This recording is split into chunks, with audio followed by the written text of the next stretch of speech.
मैंने कहा नहीं करती साइन मैं, बिल्कुल नहीं करूँगी। इतने पर उन्होंने थप्पड़ जड़ दिया और रजिस्टर जो है वो छीन लिया। उस रजिस्टर में मेरा नाम लिखा हुआ है, मैंने नाम लिख दिया था, मैंने साइन नहीं किया था क्षेत्र में। बहुत खतरनाक है, क्रिमिनल है ये तो। और ऐसा नहीं है कि ये जो थप्पड़ है ये 16 तारीख का थप्पड़ है, इस थप्पड़ के पीछे पूरा इतिहास है। ये थप्पड़ तो दिखाया गया है कि तुम ज़्यादा मना करोगी तो तुम्हें हम चुप करा देंगे, क्योंकि इसके पहले भी जो है ये इनका बर्ताव जो है मेरे साथ हमेशा जो है वो जातिवादी रहा है। ये शेड्यूल कास्ट के लोग हैं, ये बोल तो सकते नहीं हैं, ये मार खा के चुप रह जाएंगे। वो जो मानसिकता उनकी बनी हुई है कि ये पैदा ही हुए हैं मार खाने के लिए, उन्होंने वो आजमाइश मेरे पास किया। हम लोगों के पास एक ही चीज़ है जो बाबा साहब ने दिया है, वो है कलम। रिजर्व कैटेगरी से आए थे और इनको ये बातें पचती नहीं थी कि रिजर्व कैटेगरी के लोग आए हैं। और मतलब व्यवहार में, उन चीज़ों में हमेशा से कहीं ना कहीं उनके झलकता था कि वो प्रॉब्लम है। और बोलते भी थे कि रिजर्व के लोग आ गए हैं, इनको तो पढ़ाने नहीं आता है और ये तो आरक्षण से आए हुए हैं। 16 तारीख को लक्ष्मीबाई कॉलेज में डॉक्टर नीलम के साथ, उन्हीं के साथ की प्रोफेसर रंजीत कौर किसी बात पर उनको थप्पड़ जड़ देती हैं। ये थप्पड़ किस चीज़ के लिए था, क्या वो पूरा मैटर था, ये हम जानते हैं प्रोफेसर डॉक्टर नीलम से ही कि मैम क्या बात थी, क्या वो बात थी जिसके चलते रंजीत कौर जो प्रोफेसर हैं आपके साथ की, उन्होंने आप पर हाथ उठाया। और क्या वो मतलब कोई बात थी या कोई पहले से ही रंजिश थी? मैं आपसे ही जानूंगी कि क्या वो बात थी मैम। 16 अगस्त 2021 को सुबह 11 बजे हमारे यहाँ विभाग की मीटिंग बुलाई गई थी। नेक्स्ट से संबंधित थी वो मीटिंग। तो उसके बाद हमारे यहाँ मिनट्स तैयार हुआ और उस मिनट्स पर सभी लोग साइन कर रहे थे रजिस्टर पर। मेरे पास भी रजिस्टर आया साइन करने के लिए। तो जब मेरे पास आया तो मैं नाम मिनट्स पढ़ना चाहती थी। उन्होंने कहा कि साइन करो, मेरे पास समय नहीं है। मैंने कहा नहीं, जब तक मैं मिनट्स पढ़ूंगी नहीं मैं साइन नहीं करूंगी। नहीं, कैसे साइन नहीं करोगी, अभी करो साइन। और ये इतना भी क्या है इसमें? मैंने कहा जो भी नहीं है, जितना भी है, चाहे वो 3 लाइन हो 4 लाइन हो, मैं बिना पढ़े जो है साइन नहीं करूंगी। क्योंकि इससे पहले भी जब विभाग की मीटिंग हुई थी और मिनट्स बनाया गया था, मैंने साइन कर दिया था और मैंने आपसे कहा भी था कि यहाँ पर 17 सेंक्शन सीट कर दीजिएगा, और आपने नहीं किया। और वो काउंसिल में जो है वो जो मिनट्स था वो पढ़ा गया। इसलिए मैं बिना पढ़े इस साइन नहीं करने वाली इस मिनट्स पर। तो ऐसे कैसे नहीं करोगी साइन? साइन तो करना है, साइन करो। मैंने कहा नहीं करती साइन मैं, बिल्कुल नहीं करूँगी। इतने पर उन्होंने थप्पड़ जड़ दिया और रजिस्टर जो है वो छीन लिया। उस रजिस्टर में मेरा नाम लिखा हुआ है, मैंने नाम लिख दिया था, मैंने साइन नहीं किया था कि पढ़ूंगी उसके बाद साइन करूंगी। और बहुत ज़्यादा नहीं है, वो 3-4 लाइन का है मिनट्स। अब आप ये बताइए कि जो टीचर, विभागाध्यक्ष 4 लाइन के मिनट्स को का पढ़ने का उनको सब्र नहीं है, और आप मना कैसे कर सकते हैं उस पर वो हाथ चला सकती हैं, थप्पड़ लगा सकती हैं। तो आप सोच कर देखिए कि वो आगे क्या कर सकती हैं। एक क्रिमिनल टीचर हैं वो, और बच्चों के साथ वो क्या कर सकती हैं अगर एक छोटी सी बात पर अगर वो हाथ चला दें। अगर मैं मना कर दूं किसी बड़ी बात को तो वो तो मेरा मर्डर कर देंगी। या बच्चों के साथ कुछ मिसबिहेव कर सकती हैं। अगर बच्चा ये पूछे कि असाइनमेंट में मेरा नंबर कैसे कम है, या असाइनमेंट में आपने नंबर कम दिया तो क्यों दिया। तो ऐसी जो टीचर्स हैं, शिक्षक हैं, वो तो खतरनाक है ना शिक्षा के क्षेत्र में, और बहुत खतरनाक है, क्रिमिनल है ये तो। और ऐसा नहीं है कि ये जो थप्पड़ है ये 16 तारीख का थप्पड़ है, इस थप्पड़ के पीछे पूरा इतिहास है। ये थप्पड़ तो दिखाया गया है कि तुम ज़्यादा मना करोगी तो तुम्हें हम चुप करा देंगे, क्योंकि इसके पहले भी जो है ये इनका बर्ताव जो है मेरे साथ हमेशा जो है वो जातिवादी रहा है, हमेशा जातिवादी रहा है। ऐसा उस मिनट्स में क्या था जिसको लेकर वो इतनी जल्दबाजी कर रही थी, जिसके चलते वो आपसे रजिस्टर खींच रही थी? ऐसा क्या था उस मिनट्स में? कुछ भी नहीं था, वो मिनट्स उन्होंने खुद फेसबुक पर डाल दिया है कि ये मिनट्स है, जिसके लिए मैं इस मिनट्स के लिए उनको थप्पड़ लगा सकती हूँ। उनका इस सोशल मीडिया पर ये आया हुआ है, 4-5 लाइन का वो है। मैंने तो उस समय पढ़ा भी नहीं था कि क्या है, जब पढ़ती तब पता चलता। उन्होंने पढ़ने ही नहीं दिया, और पढ़ने से पहले ही जो है उन्होंने हिंसा की, और वो जातीय हिंसा है मेरे साथ। जाति के आधार पर ही उन्होंने किया है कि ये शेड्यूल कास्ट के लोग हैं, ये बोल तो सकते नहीं हैं, ये मार खा के चुप रह जाएंगे। वो जो मानसिकता उनकी बनी हुई है कि ये पैदा ही हुए हैं मार खाने के लिए, उन्होंने वो आजमाइश मेरे पास किया। और एक दलित जो है वो कैसे स्टाफ एसोसिएशन का प्रेसिडेंट बन सकता है, ये उनके माइंड में चल रहा था ये उनके माइंड में। और सीनियर हैं, इतनी सारी किताबें डॉक्टर नीलम ने कैसे लिख लिया,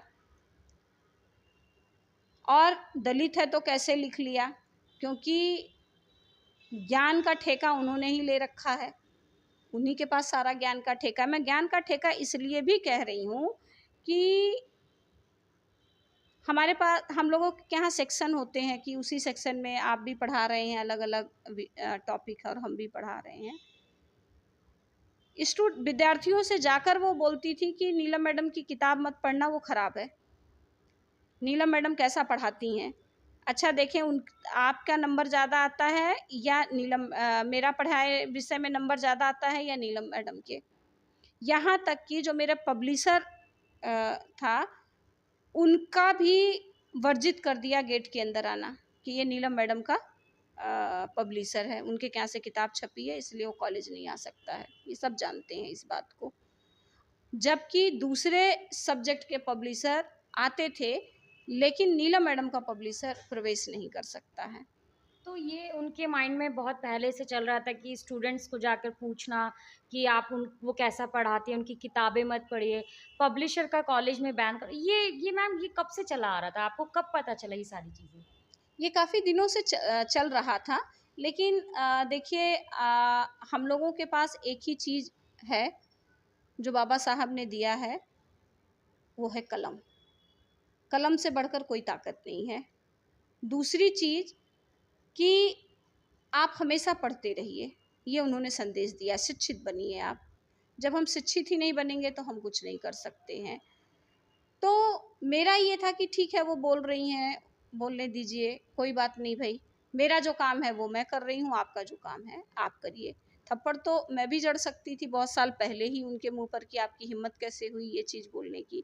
लेकिन आप ये देखिए कि वो कैसे मानसिक विकृति से जो है परिपूर्ण थी। वो मानसिक विकृति ही आप कहेंगे कि वो मानसिक विकृति इतने सालों से चली आ रही है। कभी अगर मैं बोलती भी थी कि आप मीटिंग बुलाइए, वो मीटिंग नहीं रखती थी मेरे कहने पर, विभाग की मीटिंग नहीं रखती थी वो। अगर उन्होंने जो कह दिया वो हो गया, उससे ज़्यादा कुछ नहीं। तो ऐसे टीचर्स जो हैं वो आने वाले समाज के लिए, ऐसे टीचर्स हमारे बच्चों के लिए, ऐसे टीचर्स पूरे देश के लिए खतरनाक हैं। क्योंकि अगर इनके खिलाफ कोई एक्शन नहीं होता है तो ये एक गंदी परंपरा शुरू हो जाएगी कि आप किसी को भी थप्पड़ मार दें। दिल्ली विश्वविद्यालय में इस तरह की चीज़ें अक्षम्य हैं।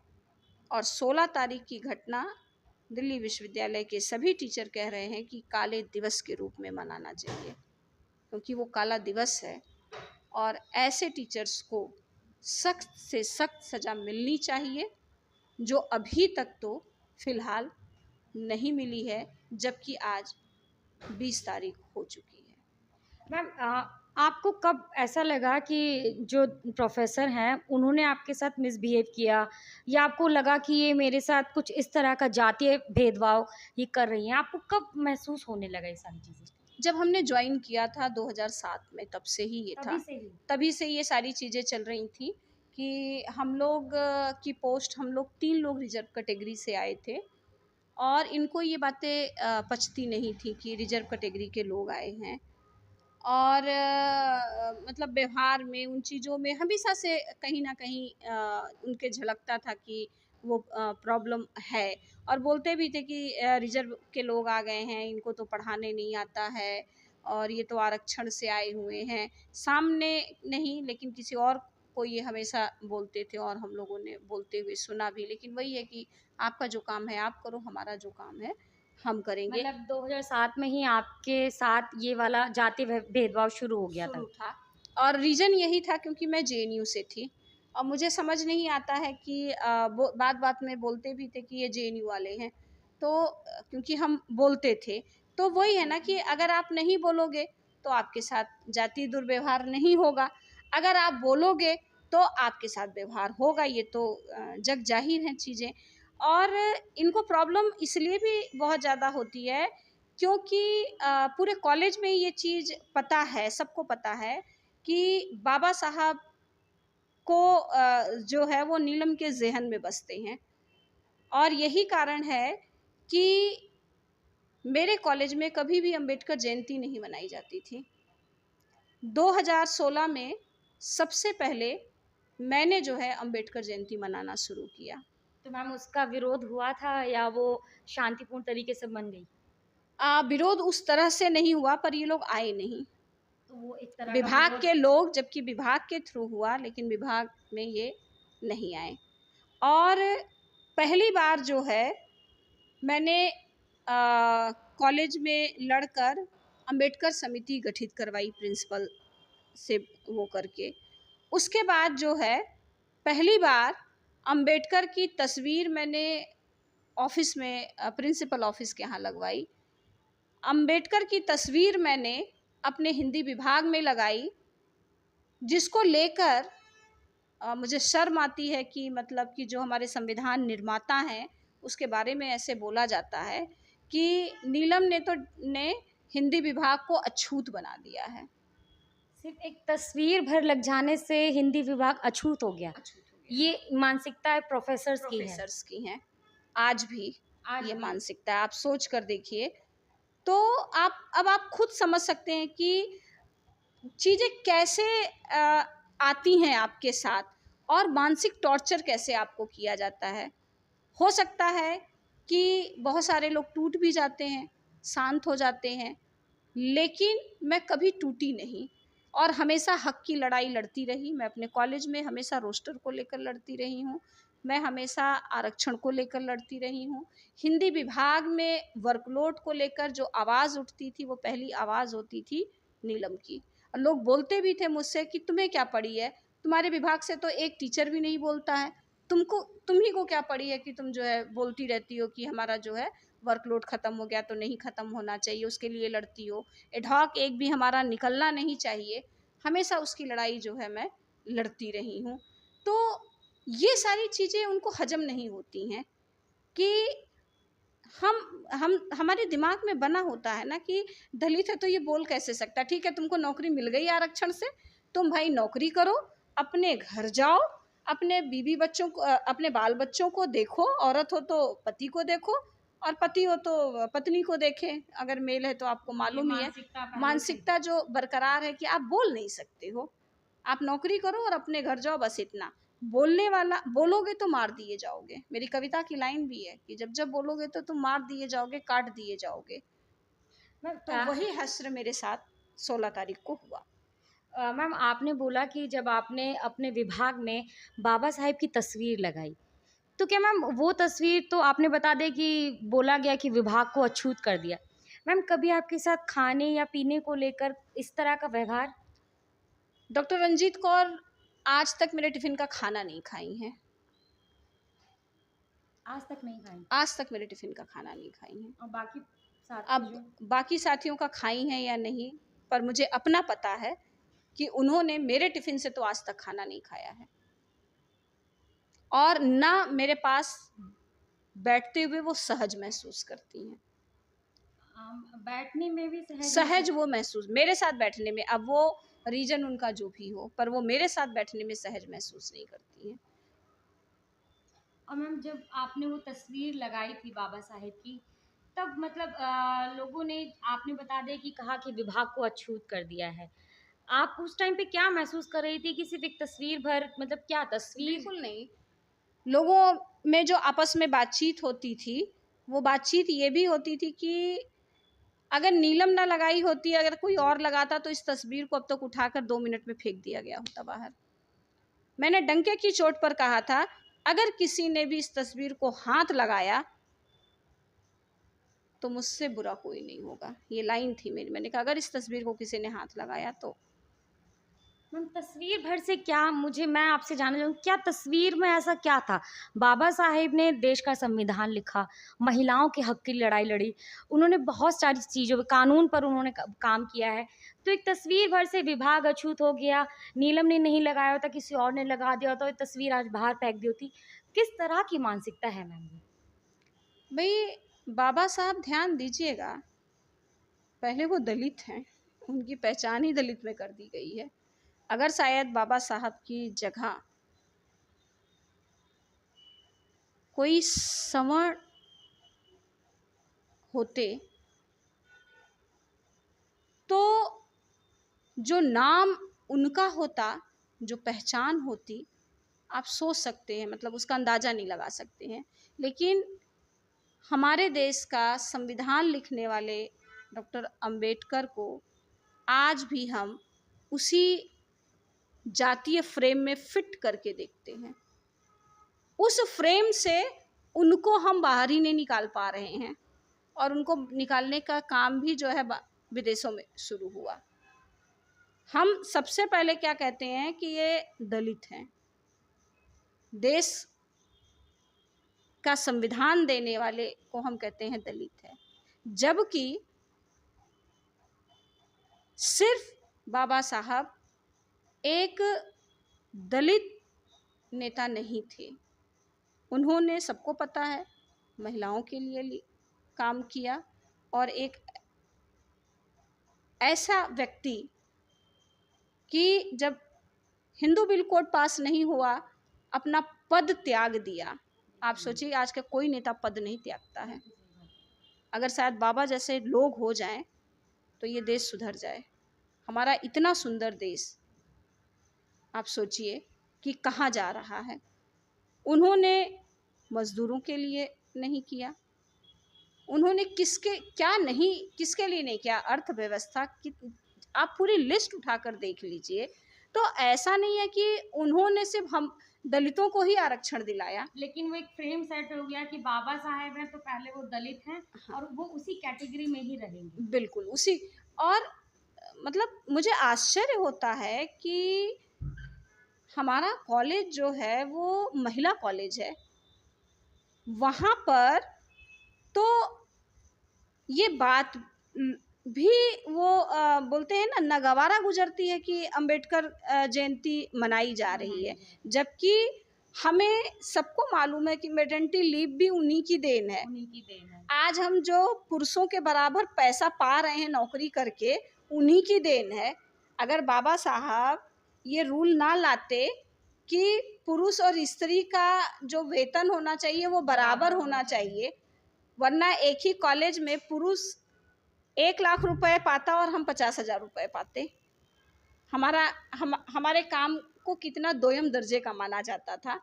तो ये तो सोचना चाहिए महिलाओं को कि अंबेडकर सिर्फ दलितों के लिए नहीं है, अंबेडकर एक सामाजिक नेता हैं।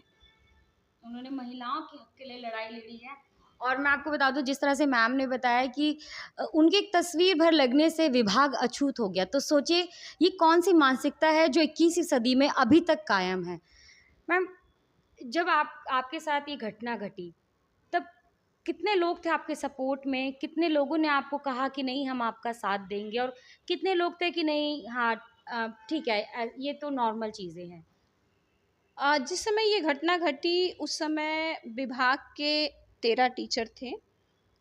उन 13 टीचर में स्टाफ काउंसिल सेक्रेटरी भी हैं, और बहुत विडंबनापूर्ण बात है कि एक स्टाफ काउंसिल सेक्रेटरी के सामने श्रीमती प्रोमिला जी हैं, उनके सामने ऐसा जघन्य अपराध हो रहा है और वो शांत बैठी हुई हैं, बल्कि चीज़ों को स्थगित करना चाहिए, उनको बोलना चाहिए कि ये गलत हो रहा है। वो कुछ नहीं बोल रही हैं और क्रिमिनल का साथ देते हुए उसको लेकर जा रही हैं। मैं आगे भी बताऊंगी उनके बारे में। जब ये घटना घटित हुई तो जो विभाग में मौजूद जो टीचर थे वो एकदम स्तब्ध रह गए थे कि मतलब अचानक ये क्या हो गया, मतलब समझ नहीं आया। मैं भी बहुत स्तब्ध रही, बहुत अपमानित महसूस किया अपने आप को कि ये क्या है। उसके बाद वो कहते हुए भी निकल रही हैं कि हाँ मैंने किया है, और इस चीज़ को विभाग कॉलेज के अन्य शिक्षकों ने भी सुना है, उनसे भी उन्होंने बोला है पकड़ पकड़ के, मैंने हाँ हो गया, हाँ हो गया, तो कुछ अच्छा, मतलब वो एक्सेप्ट कर रही एक्सेप्ट हैं? भी उन्होंने किया है। चूँकि मेरी उस समय मानसिक स्थिति इतनी अच्छी नहीं थी, क्योंकि मेरे साथ अचानक जो घटना हुई। और हाँ, एक चीज़ ज़रूर मैं कहूँगी कि जब ये हुआ तो मैंने पुरज़ोर इसका विरोध किया। मैंने कहा आपकी हिम्मत कैसे हुई हाथ उठाने की? आपने हाथ क्या सोचकर उठा लिया? आपने कैसे जो है हाथ उठाया? लेकिन मैंने कानून को हाथ में नहीं लिया। मुझे बहुत अब जाकर मुझे लोग बहुत बोल रहे हैं कि उनको मारना चाहिए था, उनको ये करना चाहिए था। लेकिन मैंने कहा ना, बाबा साहब का एक ही हथियार है, वो है कलम। मैं उसको नहीं छोड़ूँगी, संविधान को नहीं छोड़ूँगी, और मेरी लड़ाई अब संविधान के द्वारा है।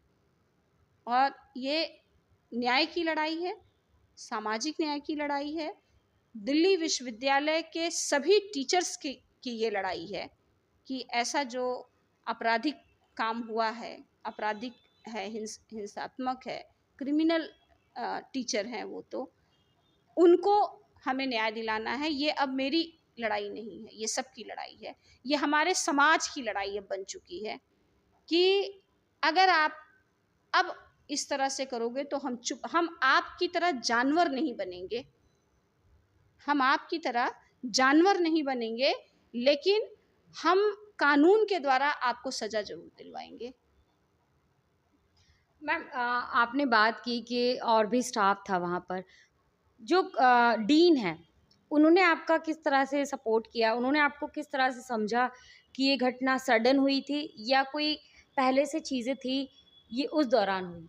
क्या आप उन्होंने आपका सपोर्ट किया, आपको समझाया, या जो दूसरी प्रोफ़ेसर रंजीत जी को उनको नहीं, समझाया? मैं एक चीज़ यहाँ पर मैं ज़रूर जोड़ूँगी कि जिस समय मैंने कहा कि आपकी हिम्मत कैसे हुई ये करने की, और मैं आपके खिलाफ़ जो है कार्रवाई करूँगी, तो उन्होंने जाते-जाते क्या बोला कि तुम इन एडहॉक्स ये एडहॉक्स तुम्हारे उस पर साइन करेंगे, ये गवाही देंगे। ये मतलब उनके टोन थे, और टीचर्स ने सुना इस चीज़ को मतलब वो आपको बता रही हैं कि कि तुम्हारे साथ कोई नहीं खड़ा होगा। तो मैंने कहा कोई बात नहीं, मैं अपनी लड़ाई अकेले लड़ लूँगी। मतलब वो एक वो तरह का हाँ, रुतबा। वो रुतबा कि क्योंकि हमारे डिपार्टमेंट में परमानेंट टीचर कम हैं और हमारे एडहॉक साथी ज़्यादा हैं। तो एडहॉक साथी को आप देखिए ना, अगर कोई टीचर ये कह रहा हो कि ये तुम्हारे लिए आएँगे, ये गवाही देंगे, ये साइन करेंगे, तो उनको कितना अपने पद का जो है गुमान है, रुतबा उनको दिखता है कि तुम्हारा ये साथ नहीं देंगे, सच का साथ नहीं देंगे, क्योंकि मैं तो इंचार्ज हूँ। और जब काफ़ी देर के बाद जब मैं अपनी स्थिति से उभरने का मैंने प्रयास किया, पहले तो लगा ये सब क्या हुआ, क्या करना चाहिए, क्या नहीं करना चाहिए, और एक स्टाफ एसोसिएशन की प्रेसिडेंट अगर सोचिए पीटा जा रहा हो तो एक होता है ना कि आप कहाँ जाकर अपना मुंह छुपाएं। आप जिसके लिए दूसरे टीचर्स के लिए लड़ते हैं और आपको वो पीट रहे हैं, तो ये बहुत शर्म की बात मुझे अपमानित कर रही थी। मैं बहुत अपमानित महसूस भी हो रही थी, लेकिन मुझे लगा नहीं, जो क्रिमिनल है उसको सज़ा मिलनी चाहिए, कानून के द्वारा मिलनी चाहिए। तो मैंने अपने आप को संभाला और टूटी फूटी अवस्था जैसी भी थी उस समय, आप सोच सकती हैं कि मेरी मानसिक अवस्था क्या रही होगी। टूटी फूटी अवस्था में मैंने एक टूटा फूटा सा पत्र जो है लिख दिया कॉलेज प्रिंसिपल अथॉरिटी को। और जब मैं उसका डायरी कराने के लिए गई तो कॉलेज प्रशासन ने डायरी करने से मना कर दिया मेरे पत्र को, कि डायरी नहीं होगी। फिर मैं प्रिंसिपल के यहाँ, प्रिंसिपल मिल गई मुझे, फिर वो मुझे अपने कमरे में ले गई, बोली क्या हुआ बताओ। तो मैंने उनको सारी चीज़ बताई और उसके बाद जो है मैंने अपना पत्र उनको दे दिया और उनको मेल भी कर दिया। उन्होंने बोला कि मैं डॉक्टर रंजीत कौर को बुलाती हूँ। मैंने कहा नहीं, बिल्कुल नहीं, आप पहले उनको नोटिस जारी करिए, आप मेरा पत्र पढ़िए, आप उनको नोटिस जारी करिए। ये उन्होंने अक्षम्य वो अपराध है ये उनका, इस अपराध को क्षमा नहीं किया जा सकता है। नहीं, मैं उनको बुलाती हूँ, उनसे मैं पूछती हूँ। मैंने कहा कि आपको जो भी पूछना है आप पूछिए, बाद में डिपार्टमेंटल मीटिंग बुलाकर करिए, लेकिन आप उनको प्लीज़ नोटिस दीजिए। तो मैम उनको नोटिस गया किसी तरह का? नहीं, 16 तारीख तक कोई नोटिस नहीं था, 17 तारीख तक कोई नोटिस नहीं गया था। उसके 17 तारीख को SC/ST यूनियन कर्मचारी के लोग हमारे कॉलेज जब आए, उसके बाद जो है मेरा लेटर डायरी हुआ और उन्होंने रिक्वेस्ट किया कि मैडम आप इनको नोटिस दीजिए। शाम को उन्होंने नोटिस भेजा, लेकिन मुझे कोई खबर नहीं थी कि नोटिस गया या नहीं गया। मतलब 16 तारीख की घटना सुबह और और 17 तारीख की शाम को हाँ, नोटिस गए। नहीं, मुझे लेकिन पता नहीं, अच्छा। ठीक है, मुझे बताया नहीं गया। 18 तारीख को डूटा वाले आए, प्रिंसिपल चली गई। 18 तारीख की शाम को वो लेटर का कॉपी मुझे भेजा जाता है। 11:30 बजे 18 तारीख को मेरे पास एक मेल आता है कि डॉक्टर रंजीत कौर ने आपके ऊपर ये आरोप लगाया है, आप इसका जवाब 24 घंटे के अंदर दे दीजिए। मतलब आपके पास एक आता है लेटर और कहा जाता है कि 24 घंटे में आप इसका जवाब दीजिए, जबकि आपकी लेटर का कोई जवाब नहीं आया। हाँ, तब फिर जब मैंने प्रिंसिपल से बात किया तो उन्होंने कहा नहीं, मैंने 17 को दे दिया था, उनका देखिए ये आया था तो मुझे तो आपसे जवाब मांगना ही था। तो मैंने कहा क्या कॉलेज ने मुझे बताया कि आपने नोटिस दिया? मुझे तो नहीं मालूम ना भाई, आप जब मुझे मेल करेंगे तब तो मुझे पता चलेगा ना, मैं तो सपना नहीं देख रही हूँ। तो आप ये सोचिए कि आज पूरे 5 दिन हो गए हैं, लेकिन अभी तक कोई कार्रवाई उस पर नहीं हुई है। हालांकि कल उन्होंने जीबी मीटिंग बुलाई है। मैम 5 दिन में कोई कार्रवाई नहीं हुई है और आपके पास एक लेटर आता है कि 24 घंटे में आप जवाब दीजिए। तो ये किस तरह का आपके साथ व्यवहार है और उनके साथ ये कौन-सा व्यवहार है? इसी व्यवहार पर तो मुझे बार-बार शक होता है कि अथॉरिटी कहीं न कहीं डॉक्टर रंजीत कौर का पक्ष ले रही है। ऐसी टीचर का पक्ष ले रही है जो हिंसक टीचर है, जो समाज के लिए, देश के लिए खतरनाक है। तो ये बहुत दुर्भाग्यपूर्ण बात है कि इतनी बड़ी घटना हो गई और कॉलेज प्रशासन और कॉलेज के कुछ साथियों को लगता है कि ये छोटी सी घटना है। मुझे समझ नहीं आता कैसे वो सोच रहे हैं कि ये छोटी सी घटना है। ये बहुत बड़ी बात है, बहुत बड़ी घटना है। दलितों पर अपना हक जमाना उनको। चूँकि मैं दलित टीचर हूँ इसलिए उनको ये छोटी घटना लग रही है। हाँ, अगर शायद ये जघन्य अपराध मैंने किया होता तो ये गारंटी है कि अब तक मुझे मेमो मिल गया रहा होता उसी दिन और मैं टर्मिनेट कर दी गई रही होती और सोशल बाइकॉट जो मेरा होता वो बिल्कुल डिफरेंट ही था, सोचिए। लेकिन चूंकि मैं दलित टीचर हूँ तो भाई आप तो मार खा ही सकते हो ना, तो छोड़ो। आपकी तो आदत है, आप तो जन्म जन्मांतर से आप तो मार खाते ही आए हो, तो आज भी 21वीं सदी में मार खा लो। और आपसे कम से कम कोई सबक सीख लेगा कि जब स्टाफ एसोसिएशन की प्रेसिडेंट मार खा सकती है तो तुम में से भी कोई बोलेगा तो तुम भी झापड़ खाओगे। लेकिन वो भूल गई कि मेरे ज़हन में अंबेडकर बसते हैं। जब बाबा साहब बिना हथियारों के इतने सालों की गुलामी की जंजीर उन्होंने बेड़ियों को तोड़ डाला शांतिपूर्वक कानून के दायरे में रहकर, तो मैं भी वही काम करूंगी। इनको इनके किए की सज़ा कानून के द्वारा ही दिलवाऊंगी। अगर कॉलेज प्रशासन इनके खिलाफ कुछ नहीं करता है, पुलिस कुछ नहीं करती है, तो मैं आगे तक जाऊंगी। और ये लड़ाई आपके चैनल के माध्यम से मैं अपने समाज के लोगों को और दिल्ली विश्वविद्यालय के उन सभी टीचर्स को ये आश्वासन दिलाती हूँ कि मैं अपनी लड़ाई यहाँ ख़त्म नहीं करूँगी। ये थी हमारे साथ प्रोफेसर नीलम, जिनके साथ सवर्ण जाति की डॉक्टर रंजीत कौर ने एक मानसिक प्रताड़ना के साथ साथ फिज़िकल वायलेंस किया। इन्होंने बहुत एक अच्छी चीज़ कही मैम ने कि अंबेडकर ने बिना हथियार उठाए अपने हक की, दूसरों के हक के लिए लड़ाई लड़ी, तो मैं भी बिना हथियार के अपने हक के लिए और जो आने वाली नस्ल है उनके हक की लड़ाई लड़ रही हूँ।